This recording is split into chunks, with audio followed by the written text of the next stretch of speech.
Oi pessoal, tudo bem? Neste vídeo então eu vou mostrar aqui o gabarito da última prova do curso de Álgebra Linear. Serve como uma revisão para quem ficou de exame também, né? Bom, a prova foi realizada dia 3 de março, que está 2015, porque a disciplina começou em 2015, mas ainda não acabou, né? Porque teve greve ano passado, então a gente ainda está em 2015, né? Bom, a primeira questão, ela era uma questão que eu já tinha resolvido ela, feito um vídeo postado já uma semana antes da prova. Então eu não vou comentar nada sobre ela aqui, só coloquei a resposta. E aí você vai lá e assiste o vídeo onde eu fiz essa questão aqui, ok? A questão 2, ela também, eu já tinha feito um vídeo sobre ela. Fiz um vídeo sobre a questão 2 também, né? E aí eu vou deixar aqui então só as respostas para você conferir. Mas se você quiser ver como que se faz, como que se resolve este exercício, vai lá no vídeo. Também eu vou deixar na descrição os vídeos tanto da questão 1 quanto da questão 2, ok? Então já vamos para a questão 3, que essa daí eu não tinha feito. Olha só, questão 3, ela diz o seguinte: determine os autovalores e os autovetores correspondentes da matriz. Então aqui você tem uma matriz de ordem 4. Essa que era a dificuldade. Muitos alunos não lembraram como resolver um determinante de ordem 4, como calcular um determinante de uma matriz de ordem 4, né? Que é conteúdo do bimestre anterior. Então, olha só. Vamos então encontrar o polinômio característico. Eu tenho que, para encontrar o polinômio característico, calcular o determinante de A menos lambda I. Ou seja, você subtrai lambda da diagonal da matriz A e calcula o determinante. Vai obter uma expressão. Essa expressão é o polinômio característico. Ok? Bom, tem muitos zeros nessa matriz. Então a minha estratégia aqui é escolher uma coluna ou uma linha que tenha a maior quantidade de zeros possível. Se você ver, todas têm dois zeros, né? Então eu escolhi a quarta coluna, mas você poderia ter escolhido qualquer outra coluna ou qualquer outra linha. Então eu vou fazer o desenvolvimento de Laplace pela quarta coluna. Então como que é? Qual que é essa posição aqui, ó? É linha 2, coluna 4. Então é menos 1 elevado a 6, que é 2 mais 4, vai dar 1. Vezes esse termo, que é 1, vezes o determinante da matriz, retirando esta linha e essa coluna. Então eu coloquei aqui o determinante da matriz que eu quero calcular, certo? Aí vem mais menos 1 elevado à soma dos índices dessa posição, que qual posição é essa? É a 4, 4. 4 mais 4, 8. Menos 1 elevado a 8 é 1. Certo? Então vai ficar 1 vezes este elemento, que é menos lambda, vezes o determinante da matriz retirando esta linha e esta coluna. Então coloquei o determinante aqui. Agora, pessoal, eu tenho que calcular dois determinantes de ordem 3. Aí determinantes de ordem 3 você pode fazer de cabeça. Você pode fazer pela regra de colocando duas colunas ou duas linhas, né? Que é a regra de Sarri. Mas só que não, eu não faço assim, eu não coloco. Eu faço mentalmente mesmo e só vou colocando os valores dos produtos que eu vou obtendo aí. Então, por exemplo, aqui, ó, vamos resolver esse primeiro aqui, ó. Produto dessa diagonal aqui, ó, zero. Esse aqui, zero. Aí esse aqui eu vou pegar com esses dois aqui, ó. Vai ficar 1 vezes menos um vezes 12 menos 12. Tá aqui, ó. Menos 12. Menos. Agora, aqui dentro desse parênteses, eu vou colocar o produto das diagonais secundárias. Só que eu vou começar aqui, ó. Zero. Esse aqui também zero. Só sobrou esse, ó. Esse aqui eu vou pegar com esses dois. Então vai ficar menos um vezes 2 menos lambda, vezes 3 menos lambda. Tá aqui. Pronto, já calculei o primeiro determinante. Tranquilinho. Menos lambda vezes agora o determinante desta daqui. Ó, essa diagonal tá aqui, ó. 2 menos lambda ao quadrado vezes 3 menos lambda. Tá aqui, certo? Agora aqui, ó, esse daqui é zero. 1 vezes 0, 0 é 0 também. Então, menos, agora eu vou fazer no outro sentido. Então, vem aqui, ó, 12 vezes 2 menos lambda, tá aqui. E os outros é 0, porque 0, 0 vezes 3 menos lambda é 0. E o 2 menos lambda, ele vai pegar esses zeros aqui. Então já está aqui, ó, tranquilo. Já calculei os dois determinantes. Agora é só escrever isso daqui numa expressão que fica mais fácil de identificar quais são as raízes desse polinômio característico. Então eu vou fatorar esse polinômio porque eu preciso das raízes dele. Porque as raízes dele é que são os meus autovalores. As raízes reais que são os meus autovalores. Então vamos lá, ó. Bom, aqui eu não fiz nada. Na verdade, só distribuir o sinal aqui, né? Então fica menos 12 mais esse produtinho, tranquilinho. E aqui, mesma coisa. Deixei esse 2 menos lambda aqui, eu coloquei ele em evidência. Então, ó, 2 menos lambda. Então, quem que está multiplicando 2 menos lambda aqui? É o próprio 2 menos lambda, porque está ao quadrado, né? Vezes 3 menos lambda. Está aqui.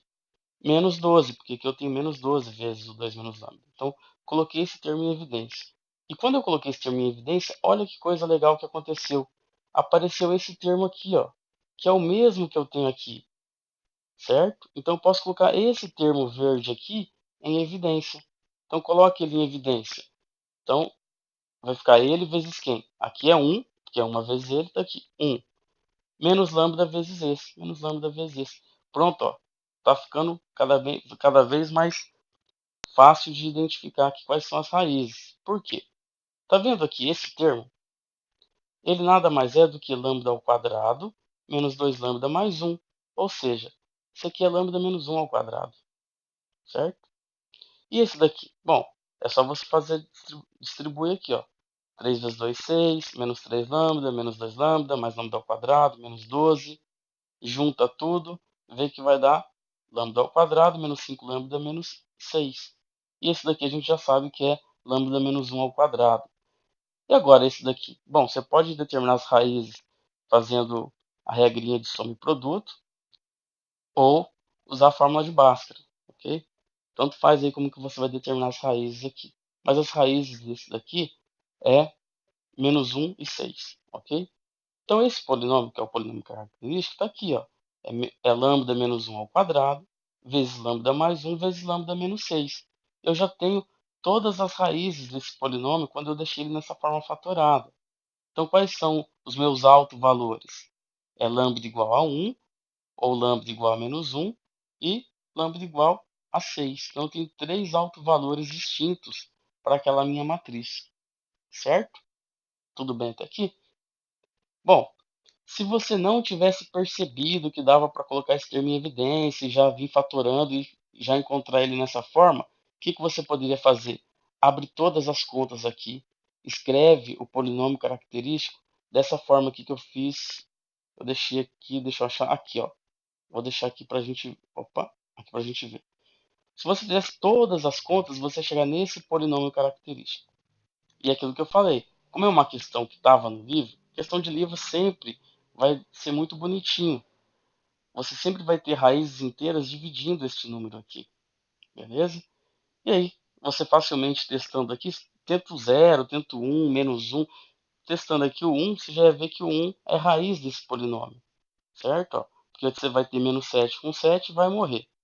Aqui você tem 1 mais 5, 6, menos 6, 0. Então, 1 é raiz. Então, você já sabe que lambda menos 1 divide esse polinômio. Aí você faz aqui a divisão de polinômio e obtém este novo polinômio. E, de novo, você percebe facilmente que o 1 ele também divide o 1 também é raiz desse polinômio. Porque, olha só, você tem menos 6 e 6. E você tem 1 e menos 1. Então, esse polinômio também é divisível por lambda menos 1. E aí, quando você divide por lambda menos 1, você obtém este aqui. E agora, este aqui é um polinômio de segundo grau. Polinômio de segundo grau, você tem a fórmula de Bhaskara, ou então a regra do soma e produto. E consegue determinar facilmente a sua fatoração. Ok? Beleza. Então, deixa eu voltar aqui onde a gente tinha parado, que é quando a gente determinou os autovalores. Está aqui. Então, quais são os autovalores? 1, menos 1 e 6. Tudo bem? Ótimo. Agora eu vou determinar os autovetores. Como que eu determino os autovetores? Bom, para eu determinar os autovetores, eu tenho que voltar aqui nessa matriz, nessa daqui, e substituir os autovalores no lugar do lambda.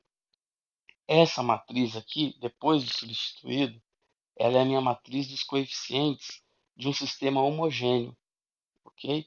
Então, eu tenho que resolver um sistema homogêneo que tem essa matriz como sendo a matriz dos coeficientes e determinar suas soluções não nulas, ok? Porque eu quero autovetor. Então, tá bom. Substituir aqui, primeiro por 1, obtive essa matriz aqui, e agora eu vou escalonar para resolver esse sistema. Eu quero achar o conjunto de solução desse sistema, ok? Bom, facilmente você observa que a quarta linha é múltiplo da terceira linha, ou seja, é uma linha inútil aqui. Ela tem a mesma, essa equação tem a mesma solução que essa, então você não precisa ter as duas linhas. Ou se você quiser preferir, pensa que você está fazendo uma operação de linha que você está somando as duas e aí a última vai dar zero, ok? Agora, aqui eu tenho 12. Para eu eliminar esse 12 utilizando o 1 aqui da primeira linha, vou fazer que a linha 3 recebe a linha 3 menos 12 vezes a linha 1. E aí eu vou obter esta nova linha aqui. Do jeito que está aqui, eu já consigo determinar o conjunto de solução. Não preciso continuar até reduzir a forma. Já consigo determinar. Porque aqui eu tenho uma equação que me diz que menos 10z é igual a zero. Bom, então z é zero. Aqui eu tenho que x mais z é zero, então x também é zero. Então eu já tenho que x é igual a z, que é igual a zero. E essa equação aqui, ela me diz que y mais w é zero. Ou seja, o w é menos y, ok? Então, os meus autovetores são da forma 0, y, 0, menos y. A última coordenada é menos a segunda.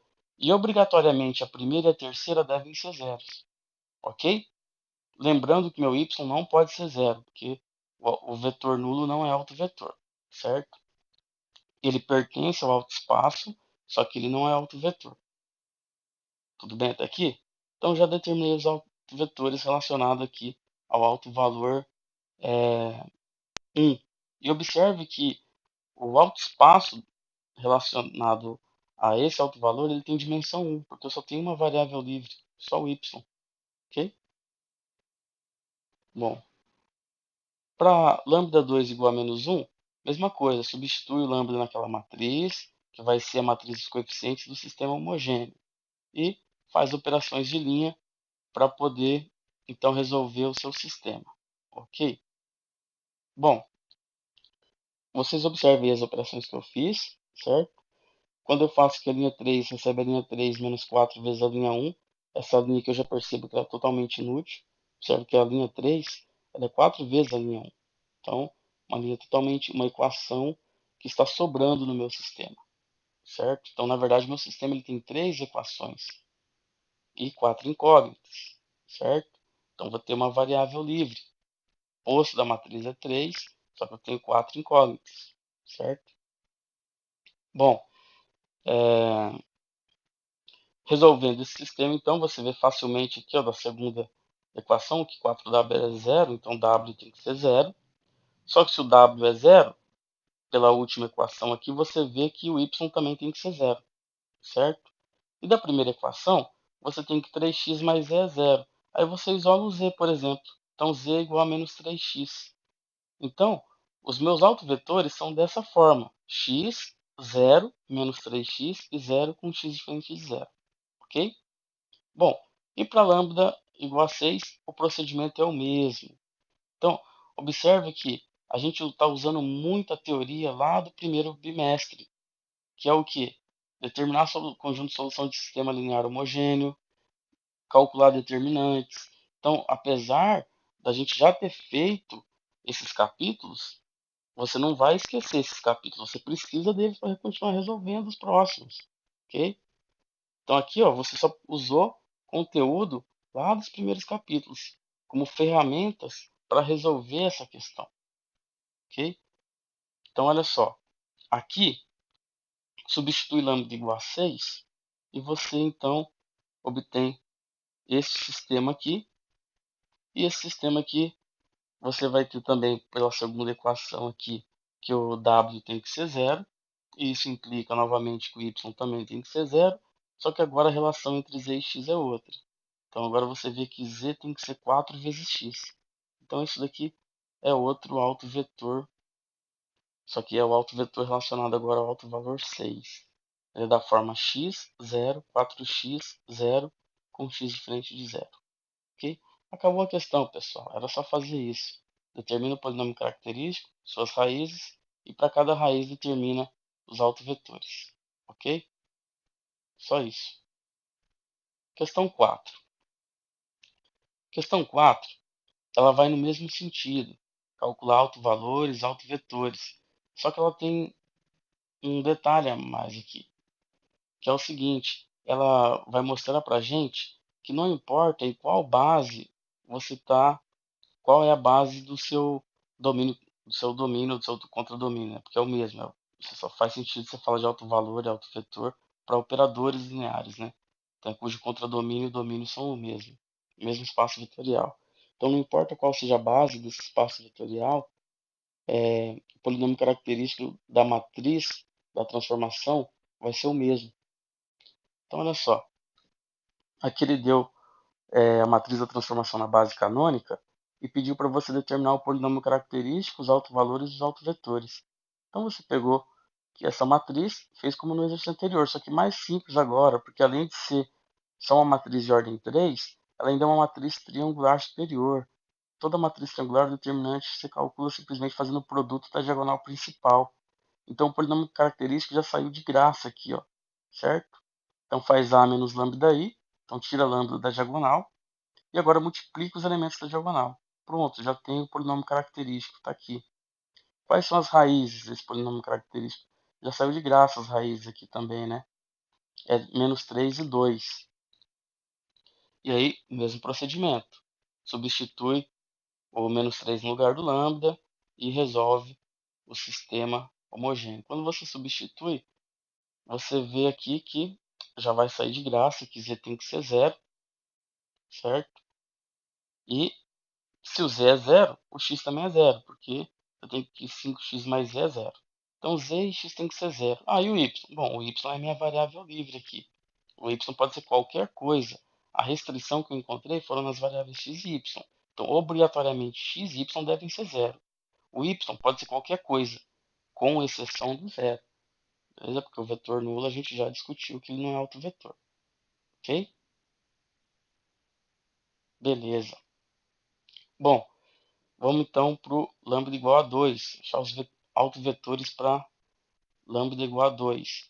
Substitui o 2 naquela matriz. Daqui você vê tanto a primeira quanto a última equação te diz que z tem que ser zero. E a equação 2 te diz que o y também tem que ser zero. Então, nesse caso, x é que é a variável livre.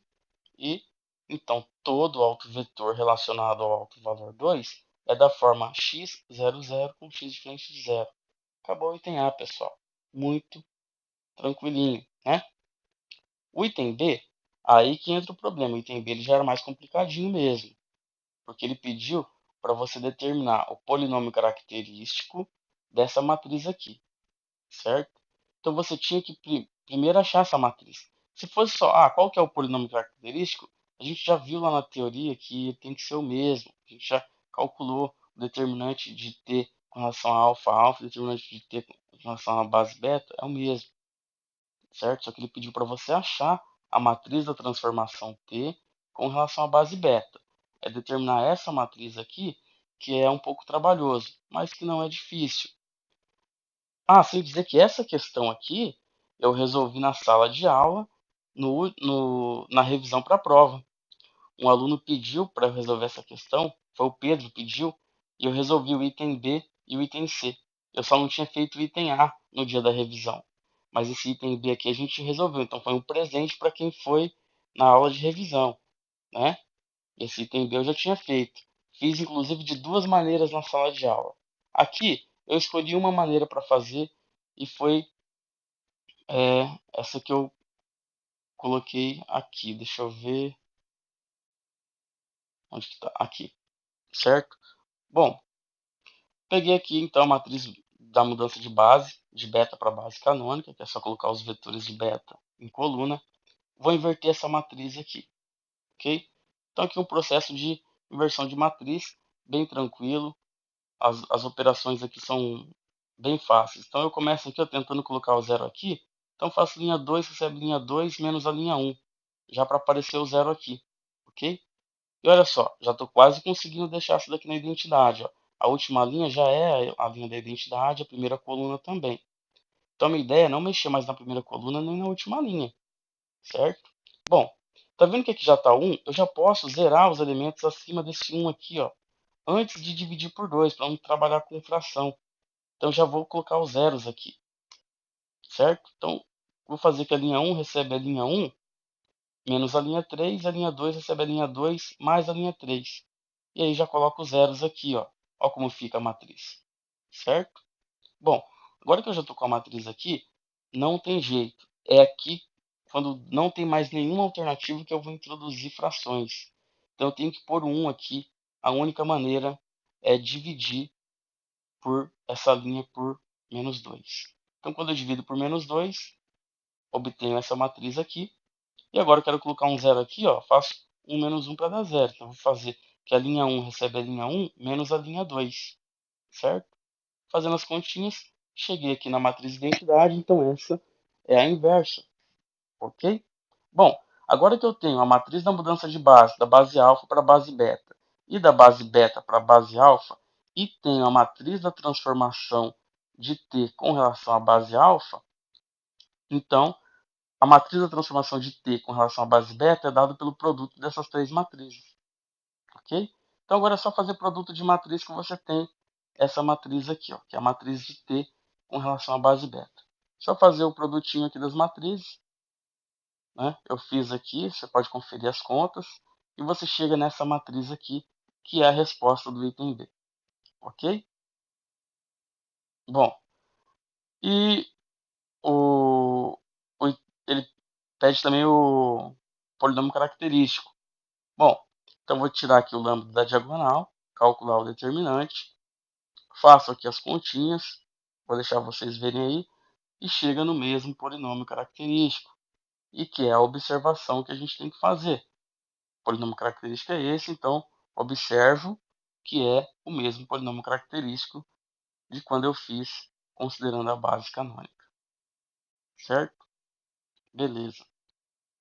Bom, a letra C fala o seguinte: determine uma base em que a matriz da transformação é diagonal, se isso for possível, ok?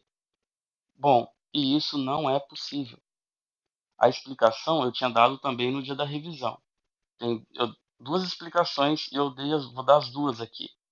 Uma delas é o seguinte: só olhando o item A, você já conclui que ela não é diagonalizável, porque você tem um alto valor com multiplicidade algébrica igual a 2, só que a dimensão do espaço relacionado a ele é 1.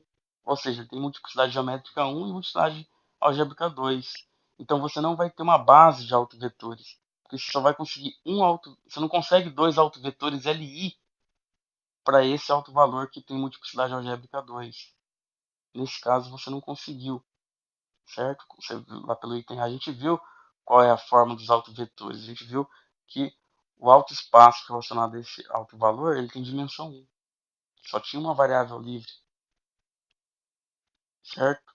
Bom, outra maneira é ver o seguinte: você sabe que ela vai ser diagonalizável se e somente se o polinômio minimal dela for esse daqui, que é quando você faz x menos as raízes e sempre com potência 1. Se esse for o polinômio minimal, ela é diagonalizável. Ela só é diagonalizável se esse for o polinômio minimal. Só que esse aqui não é o polinômio minimal dela, porque ele não anula A. Então, a gente sabe que T é diagonalizável se e somente se esse polinômio aqui anula essa matriz ou a outra, tanto faz. Eu vou fazer com essa porque essa daqui tem mais zeros, é mais fácil de fazer as operações. Beleza? Então, olha só. Substituindo, então, o polinômio, né? A gente sabe o que é o polinômio de uma matriz, a gente viu lá. Então, esse aqui é a matriz mais 3 vezes a identidade, e aqui é a matriz menos 2 vezes a identidade. Faz o produto, você vê que você não obtém a matriz nula. Parece esse termo aqui, ó, esse número aqui que é diferente de zero, né? Então, esse polinômio ele não anula a matriz A. Portanto, esse aqui não é o polinômio minimal. Portanto, essa matriz não é diagonalizável. Se ela não é diagonalizável, então não existe uma base em que a matriz da transformação de T é uma matriz diagonal, certo? Beleza. E aí a gente vem para a última questão, que era a questão que valia mais pontos. Essa questão aqui valia 4 pontos. São 10 verdadeiros e falsos, verdadeiro ou falso. Cada verdadeiro ou falso vale 0,4. Desses 10, 5 eram verdadeiros, 5 falsos. Os falsos era muito facinho. Era só dar um contra-exemplo aí bem tranquilinho. Beleza? Vocês vão ver que tava de graça essa questão, que era 4 pontos para todo mundo colocar no bolso. Olha só, pessoal. Olhando aqui o item A e o item B, eu vou resolver os dois ao mesmo tempo. O aluno ele tem que ser esperto de perceber que aqui eu estou perguntando se um vetor pertence a um certo espaço vetorial e aqui eu pergunto se um outro vetor pertence ao mesmo espaço vetorial. Então, o aluno tinha que perceber que era o mesmo, né, para não perder tanto tempo assim na prova, né? Esse aqui é o espaço gerado por esses três vetores, ok? Então, isso aqui é básico em álgebra linear. Verificar se o vetor pertence a um certo espaço vetorial. Você tem que equacionar e resolver, beleza? Bom, tem várias estratégias aqui. Uma delas, se você percebeu que é o mesmo espaço vetorial, você pode equacionar então, os dois problemas juntos, que vai ter a mesma matriz dos coeficientes, certo? Então você faz uma matriz lá ampliada com duas colunas a mais e resolve dois sistemas simultaneamente e tira a conclusão de cada um deles dependendo do que acontecer, ok? Porém, eu vou resolver de uma maneira mais esperta, certo? Que é utilizando justamente uma questão em que na revisão também uma aluna perguntou. A Lívia, ela tinha feito uma pergunta que fala o seguinte: se você coloca esses vetores aqui como linhas de uma matriz e você usa um processo de escalonamento, a matriz que você obtém, as linhas dessa nova matriz vai gerar o mesmo espaço que as linhas da primeira matriz, certo? Então, olhando aqui, ó, esses vetores aqui, tá difícil de ver qual é esse espaço vetorial, certo? Só que eu posso deixar ele de uma maneira mais agradável, mais fácil de ver, com mais uns e zeros nesses meus vetores aqui. Então, o que que eu fiz? Qual que foi a estratégia esperta aqui? Coloque esses três vetores aqui em linha de uma matriz, certo? E reduz essa matriz à forma escada. Tá vendo? Estou usando de novo a teoria lá do primeiro bimestre. Reduz essa matriz à forma escada. Faz operações de linhas aqui, certo? Então, primeiro aqui, ó, a linha 2 recebe a linha 2 menos a linha 1. Você já coloca dois zeros aqui, ó, certo? Linha 3 recebe a linha 3 menos a linha 1, porque é 1 menos 1, 0. Fazendo essas operações, você já chega nisso daqui, ó. Tá vendo esse 1? Usa esse 1 para colocar zeros aqui, ó. Então, a linha 1 recebe a linha 1 mais duas vezes a linha 2 e a linha 3 recebe a linha 3 mais duas vezes a linha 2. Olha só como tá ficando bem simples de ver. Agora, esse daqui, o que que você faz? A última linha se divide por 3, depois faz linha 1 menos a linha 3. E você chega aqui, ó. Então, qual que é a conclusão disso? O espaço gerado por essas três linhas é o mesmo espaço gerado por essas três linhas aqui. Só que o espaço gerado por essas três linhas é muito fácil de identificar, certo? Vou escrever isso aqui na linha de baixo para você ver o que aconteceu. Ó, o espaço gerado por esses três vetores é o mesmo que esse. Agora observe o quê? Que o x pode ser, a primeira coordenada pode ser qualquer coisa, a segunda qualquer coisa, porque se eu posso multiplicar isso aqui por x, isso aqui por y, isso aqui por z. Vai ficar x, y, z menos 2z. E a única restrição que eu tenho é que a última coordenada é menos 2 vezes a terceira.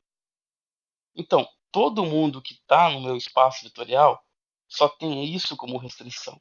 A primeira e a segunda coordenada podem ser qualquer coisa. Só que, obrigatoriamente, a quarta coordenada é menos 2 vezes a terceira. Então eu consegui descrever aquele espaço vetorial de uma maneira mais fácil de identificar seus elementos. Ok? Simplesmente são pontos de R4, de tal forma que a última coordenada do ponto é menos 2 vezes a terceira coordenada. Observe que todos esses aqui satisfazem isso. É óbvio isso, porque o espaço é o mesmo. Esses aqui a gente obteve como combinação linear desses. Né, pessoal? Quando a gente faz operações de linha, a gente está criando vetores que são combinações lineares desses vetores.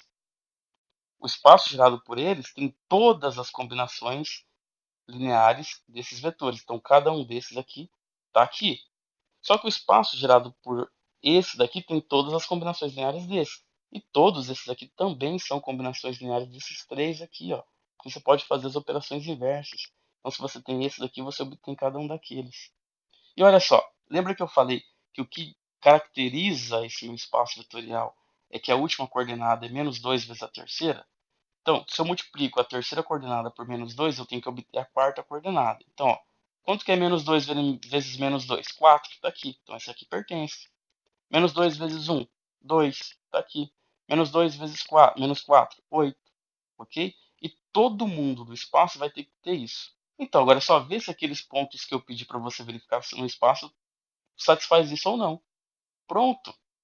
Simples. Olha só o tantinho de conta que você fez e já consegue determinar claramente, imediatamente, se um elemento pertence ao espaço ou não. Olhando o elemento, você já sabe se ele está no espaço quando você escreve a base dessa maneira. Então, eu encontrei uma base para o espaço em que é fácil de identificar seus elementos. Ok? Então, olha só. Esse ponto aqui, ele pertence? Claro que sim, porque menos 2 vezes menos 1 dá 2. Então, ó, satisfaz isso. A última coordenada é menos 2 vezes a terceira. Pronto. Ah, e se eu quero identificar, então, qual que é essas coordenadas? Bom, pessoal, aqui ó, vai ficar 2 terços vezes o 1, 1 vezes esse cara aqui, e menos 1 vezes o terceiro. Pronto. Aqui tem os coeficientes da combinação. As três primeiras coordenadas são os coeficientes da combinação linear. Ok? Bom, e o outro ponto? O outro já não vai pertencer, porque ele é da forma 0, 0, 1, 1. As últimas duas não pode ser assim. A última tem que ser menos 2 vezes a terceira. Se você multiplica a terceira por menos 2, dá menos 2, não 1. Então esse daqui não satisfaz, logo não pertence. Pronto, se você escreve isso, já está tranquilo. Agora, se você resolve igualar aqui, você vai ver que você chegaria num sistema impossível, certo? Teve aluno que colocou, chega num sistema indeterminado. Não, chega num sistema impossível, certo? Beleza. Bom, vamos voltar aqui. Essa questão aqui, ó, resolvi duas, um tapa só, certo? Agora o item C é uma brincadeira, né?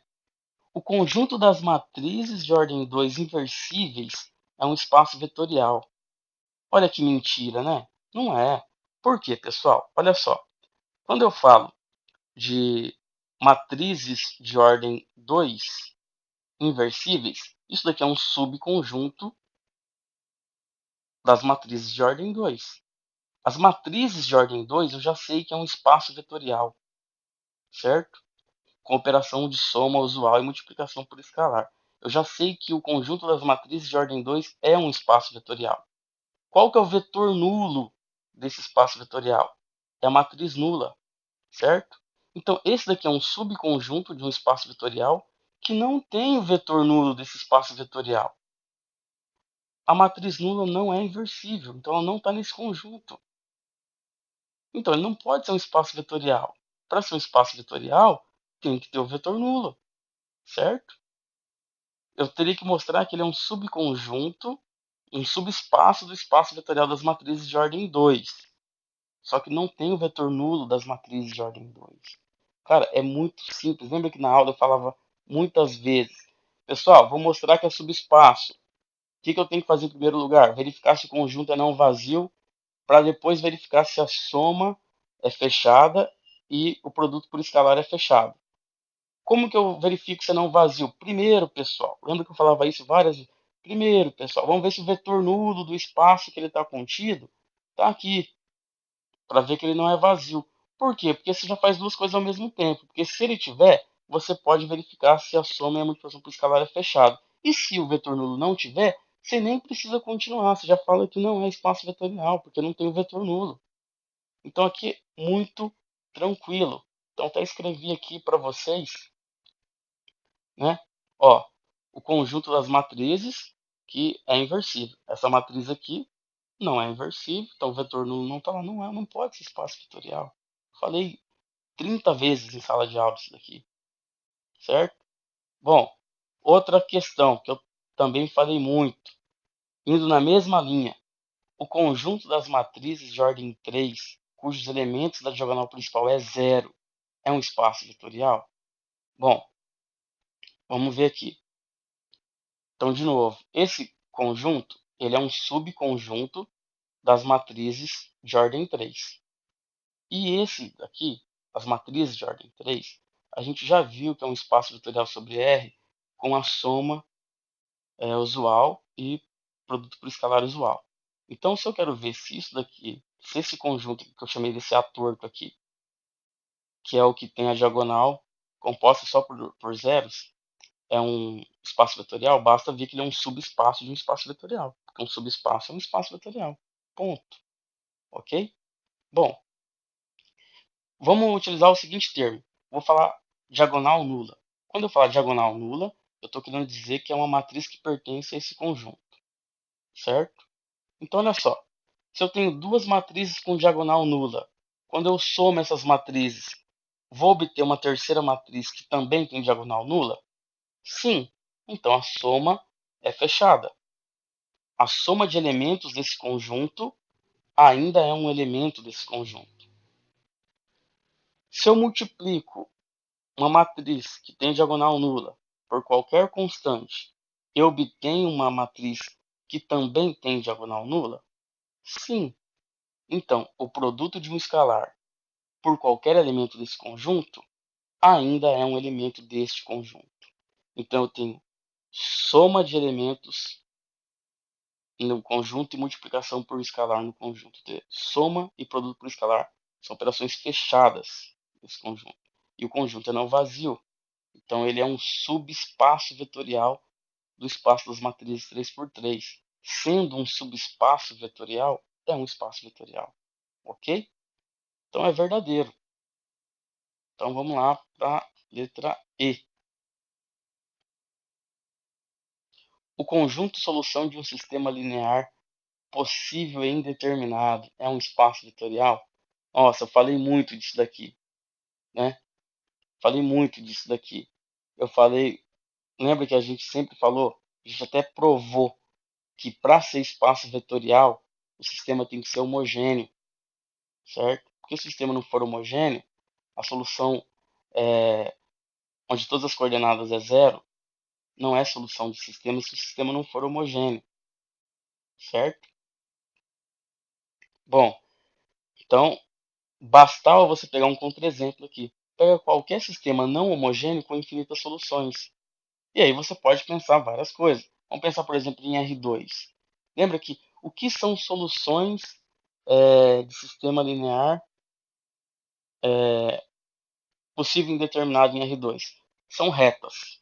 São retas. Só que só as que passam pela origem é que é espaço vetorial. Então, se você pegar uma reta que não passa pela origem, essa reta é a solução de um sistema possível indeterminado, só que não é um espaço vetorial, é uma reta que não passa pela origem. Então você poderia usar esse apelo geométrico ou simplesmente geométrico, ou simplesmente algébrico mesmo, como eu fiz aqui, usando essa ideia. Ó, peguei aqui. Isso aqui é um sistema, coloquei duas equações aqui, mas poderia ter pego só uma, porque a outra é inútil, né? Se você somar as duas, você chega aqui na equação que é 0, 0 igual a 0, ok? Então aqui você tem uma equação posto da matriz de coeficientes aqui é 1, você tem uma equação, duas incógnitas, tem variável livre, só que a solução do sistema é esse conjunto aqui, ó. É x, vírgula x mais 1, ou seja, a segunda coordenada é sempre a primeira mais 1, ok? Bom, então, o 0, 0, que é o vetor nulo do R2, não está nesse conjunto.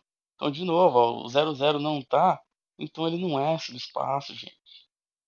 Certo? Muito simples. A falso dá o contra-exemplo, acabou. É uma questão quase que imediata aqui a solução. Essas três aqui, de verificar se é espaço vetorial, tava de graça. Era 1.2 na prova aí que não tinha como perder, hein? Bom, a F, não, essa F aqui também não tem como perder. Se T de V em W é linear e a dimensão de V é igual à dimensão de W, então T leva a base em base? É óbvio que não, né, pessoal? Pega T sendo a transformação nula. Vai levar a base desse espaço onde? No zero, que não é a base do W. Pega aqui R2 em R2, que pega todo mundo e leva no zero. Pronto. É linear e não leva base em base. Só isso. Ah, mas só que lá na sala você demonstrou. Na sala eu demonstrei que se ela fosse linear e injetora. Aqui eu não coloquei a hipótese de ser injetora. Sem a hipótese de ser injetora, você não consegue mostrar que vai levar base em base.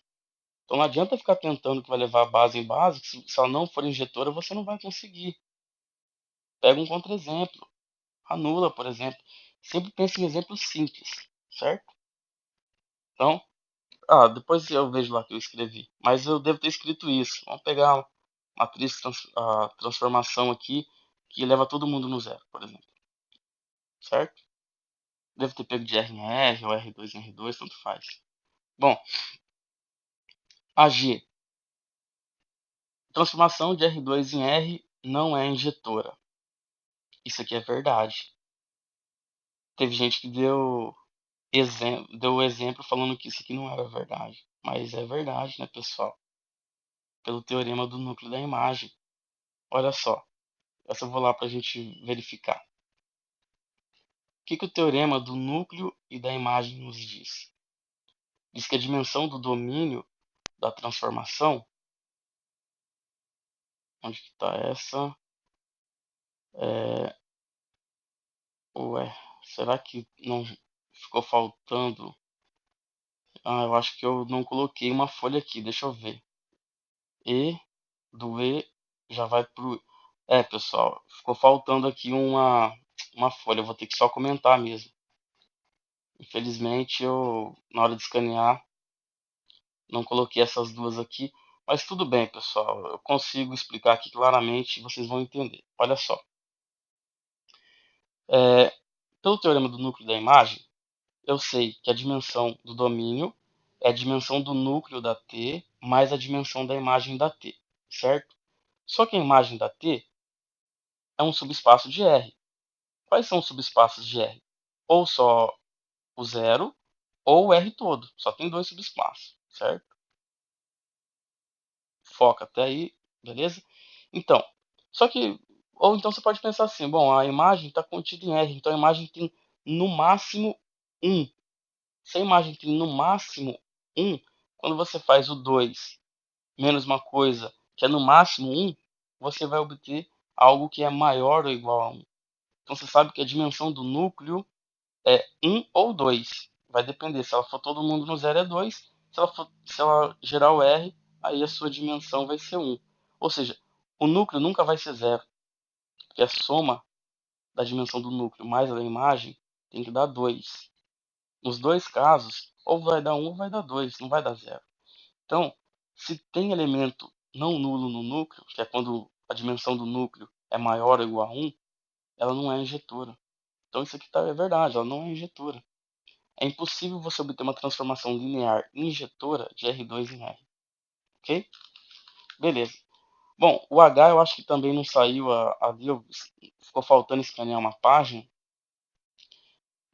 mas não é difícil também não. Se T de V em V é linear e ela não é sobrejetora, então lambda igual a zero é um alto valor de T. Isso é verdade. Porque a gente viu que quando a dimensão do domínio é igual à dimensão do contradomínio, injetora equivale a ser sobrejetora. Por quê? Se a dimensão deles for igual, a gente mostrou isso em sala de aula. Se ela é injetora, ela é sobrejetora, e se ela for sobrejetora, ela é injetora. Então, se eu estou falando que ela não é sobrejetora, é a mesma coisa de dizer que ela não é injetora, certo? Só que se ela não é injetora, então significa o quê? Que tem elemento não núcleo, não nulo no núcleo. Só que se tem elemento não nulo no núcleo, significa que lambda igual a zero é um alto valor de t, beleza? Porque quando zero é um alto valor de t, qual que é o alto espaço dele? É o núcleo da t, certo?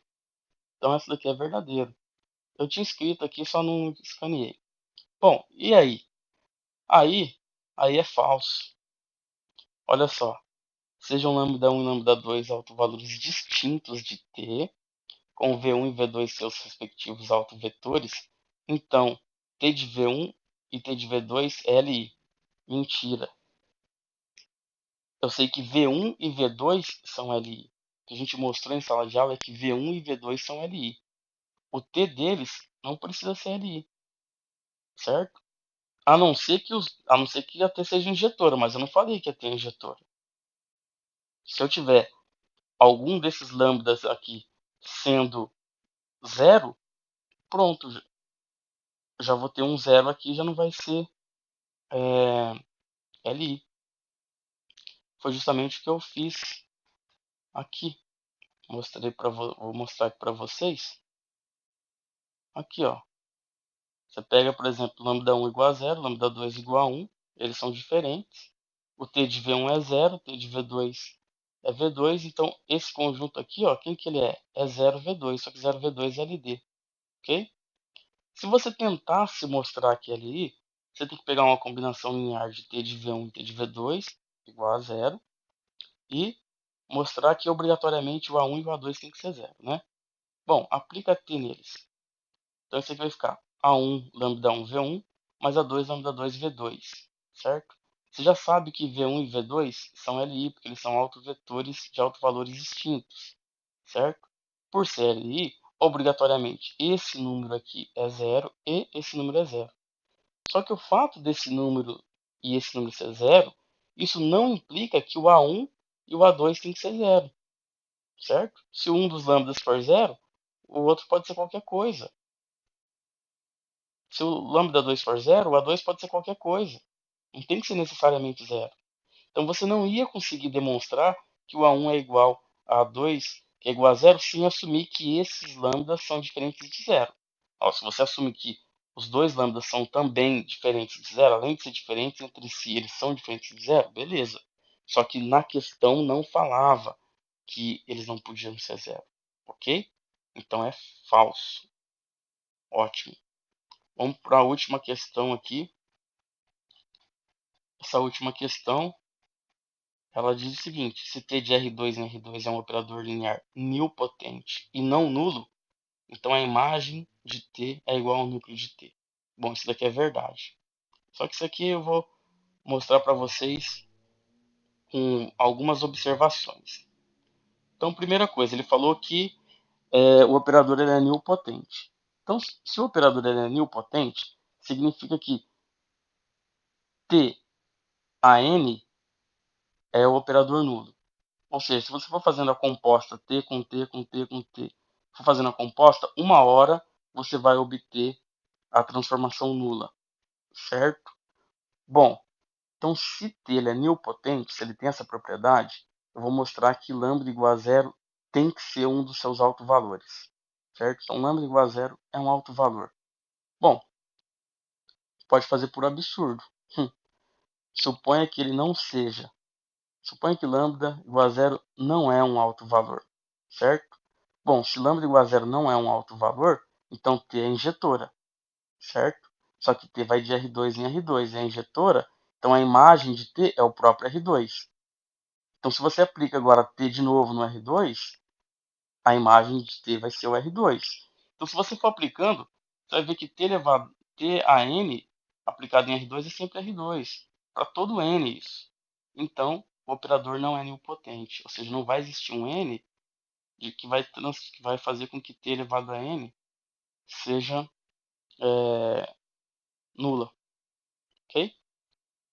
Então, eu já sei que lambda igual a zero tem que ser um alto valor, certo? Bom, logo eu sei que a dimensão do núcleo é maior ou igual que 1. Porém, t não pode ser o operador nulo. Então a dimensão do núcleo tem que ser exatamente 1. Porque se a dimensão do núcleo for 2, então o R2 inteiro está indo no zero, ou seja, aí o t já seria nula. Só que o t não é nulo, então eu não posso ter que a dimensão do núcleo é 2. Tem que ser maior ou igual que 1, mas não pode ser 2, então tem que ser 1. Então, pelo teorema do núcleo da imagem, tem que ser 1. Se a do núcleo tem que ser 1, a da imagem também é 1. Então você já concluiu que tanto o núcleo quanto a imagem tem dimensão 1. Só que lembra, eu quero mostrar que eles são o mesmo espaço vetorial. O núcleo de t, eu quero mostrar que ele é a imagem de t. Já concluí que a dimensão é igual, então é um progresso já. Bom, outra coisa que a gente tem que concluir é o seguinte, que t não tem alto valor diferente de zero. Então primeiro a gente viu que zero é um alto valor, agora a gente vai mostrar que qualquer outro alto valor não é, qualquer outro número diferente de zero não é alto valor. Bom, por absurdo de novo, né? Se lambda diferente de zero é um alto valor associado ao alto vetor V1, por exemplo, então o t de V1 é lambda 1 V1. O t disso daqui, como o t é linear, vai ser lambda vezes t de V1, que é lambda V1. Então vai ficar lambda ao quadrado V1. Isso aqui você pode mostrar por indução que é Tn aplicado em V1 vai ser lambda elevado a n aplicado em V1, certo? Isso daqui é diferente de zero para todo n, o que contradiz o fato de t ser nilpotente. Então t não pode ter alto valor diferente de zero. Ele tem que ter o zero como alto valor e não pode ter nenhum outro alto valor diferente de zero. Ok? Muito bem observado isso. Agora que vem o golpe final da questão. O polinômio característico de t deve ter grau 2. Ficou faltando aqui uma sílaba, aqui, come uma sílaba aqui. A palavra deve. Deve ter grau 2, porque ele vai de R2 em R2. Então, qual que é toda a matriz da transformação dele é uma matriz 2 por 2. Então, a gente já viu que o polinômio característico de uma matriz 2 por 2 tem grau 2. Então, o polinômio característico tem grau 2 e só tem uma raiz real, que é lambda igual a zero. Ou seja, o polinômio característico fatalmente é x ao quadrado. O polinômio característico não tem outra possibilidade. Não pode ter raiz complexa, porque sempre que uma raiz é complexa, sempre que um polinômio tem raiz complexa, o polinômio coeficiente tem raiz complexa, conjugado também é. Então, o polinômio teria que ter grau 3. Só que esse aqui só tem grau 2.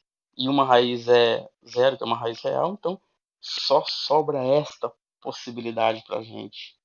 Ok? E aí você matou a questão. A questão era você descobrir que este é o polinômio característico de um operador nilpotente não nulo de R2 em R2.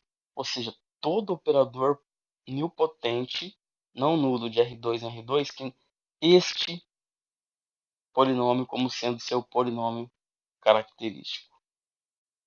Certo? Bom, e aí você sabe que se esse aqui é o, então esse polinômio ele anula a matriz, ele anula todas as matrizes da transformação, certo? Então você já sabe que t ao quadrado é a transformação nula. E aí acabou. Agora eu vou mostrar então que a imagem e o núcleo é o mesmo espaço. Vou pegar um elemento da imagem e mostrar que está no núcleo. Bom, se quando você aplica t duas vezes tem que dar zero, isso é muito óbvio, né? Porque ó, o t do t de v é zero. Então o t de v está no núcleo. Só que o t de v, por definição, está na imagem. Então já era, pessoal. É uma coisa muito lógica. Depois que você conclui que t quadrado é nulo, fica muito óbvio. Muito óbvio. É lógica pura daí. Olha só. Pega um W que está na imagem. Se ele está na imagem, ele é t de v para algum v. Certo? E o t de W vai ser T2 de V, só que T2 de V é zero, porque T2 de qualquer elemento é zero. Ou seja, W está onde? No núcleo. Você pegou o W na imagem. Então você mostrou que a imagem está contida no núcleo. Só que os dois são espaços são subespaços do mesmo espaço vetorial e eles têm dimensão 1. Então eles só podem ser o mesmo espaço, certo? Então tá aqui, ó, como a gente queria mostrar, o núcleo de T é de fato igual à imagem de T, ok?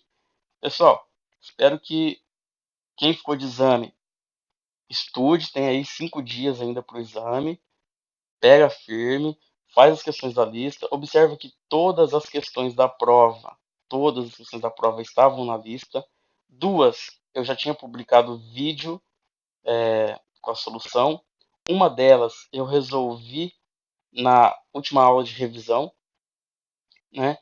E os 2 itens, e tinha o verdadeiro e falso estava com uns itens muito imediatos, bem simples de se fazer, tá certo? Bom, pessoal, é isso daí. Continue estudando, ainda dá para ser aprovado. É só pegar firme essa última semana e estudar. Espero que vocês consigam. Até mais.